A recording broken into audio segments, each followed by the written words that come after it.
Smoking is endemic among people with severe mental illness. The prevalence is 2 to 3 times higher compared to the general population. It is a neglected epidemic with serious consequences for the physical, mental health, and the finances of this already vulnerable population. The main concern about smoking cessation for people with severe mental illness is that smoking can influence up to 50% the necessary therapeutic dose and the levels of medication in the blood. Because tobacco contains polycyclic aromatic hydrocarbons, induce CYP1A2 activity, increase the clearance of various psychiatric medication, so smokers need higher therapeutic doses. Therefore, quit smoking or switching to e-cigarette or tobacco-heated product need usually to reduce medication dose. The effect of smoking on psychotropic medications such as clozapine or olanzapine is up to 50%. In England, smoking cessation services use e-cigarette and recommend it in mental health organizations. In Greece, despite the smoke-free law, to the best of our knowledge, the smoking ban has never been implemented in psychiatric units. We conducted a cross-sectional study among 1,015 people with mental disorders of Psychiatric Hospital of Attica.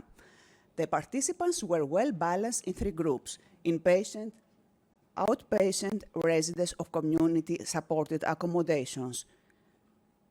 The impressive rate, 68.2%, were current smokers. Some of them expressed interest in participating in smoking cessation program, so we conducted a pilot randomized control trial. The overarching objective of the pilot randomized control trial was to assess the feasibility and acceptability of smoking cessation intervention or tobacco harm reduction strategies among smokers with severe mental illness. Inclusion criteria, exclusion criteria, sorry, not time to mention all of them. The flow chart, the participants were assigned one-to-one to intervention or control group. Both of groups received the same behavioral support for at least 3 months. Moreover, participants in the intervention group received free starter kit, e-cigarette and bottle of nicotine e-liquid, and were encouraged to use it as a smoking cessation tool. We provided regular telephone contact, psychological support on a weekly basis, either individual or in group session for 3 months, and free quit line. I was available 12 hours a day and 7 days a week. Honestly, it wasn't easy time.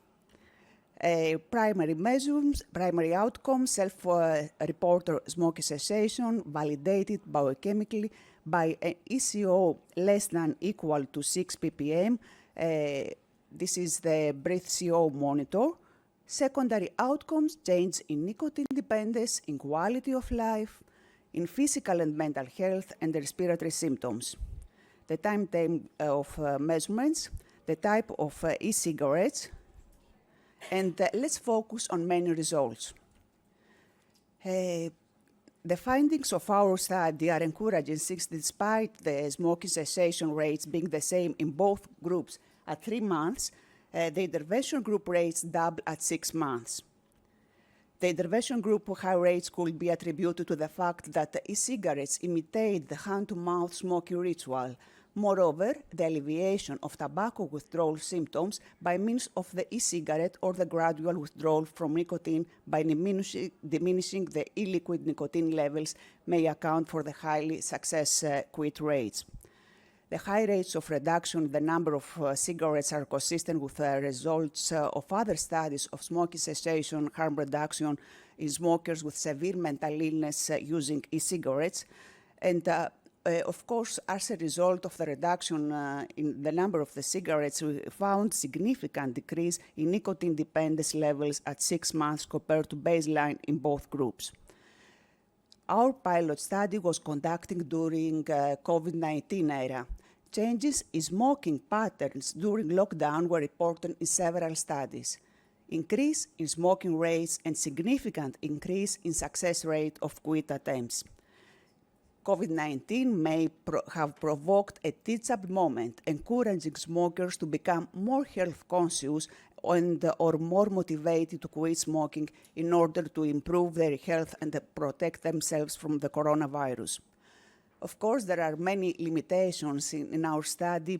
Baseline measurements were performed during the lockdown era, while the 6-month measurements were carried out at a time where there were no COVID-19 restriction.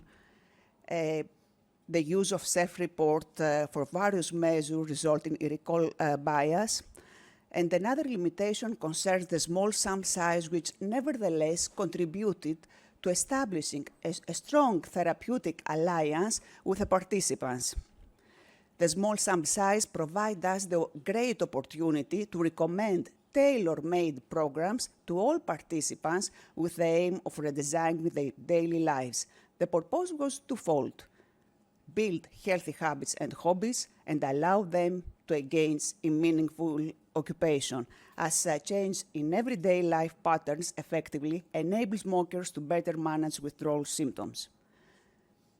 To the best of our knowledge, this is the first pilot study of smoking cessation, harm reduction with smokers with severe mental illness in Greece, and proves that similar intervention are feasible, achievable, and acceptable to people with severe mental illness.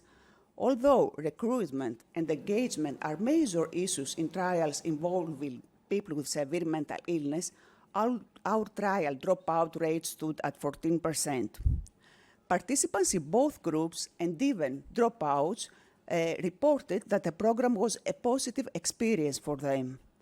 Concluding, through a tailored smoking cessation intervention, smokers with severe mental illness can acquire skills to manage their nicotine addiction and succeed in quitting smoking or reducing smoking-related harms.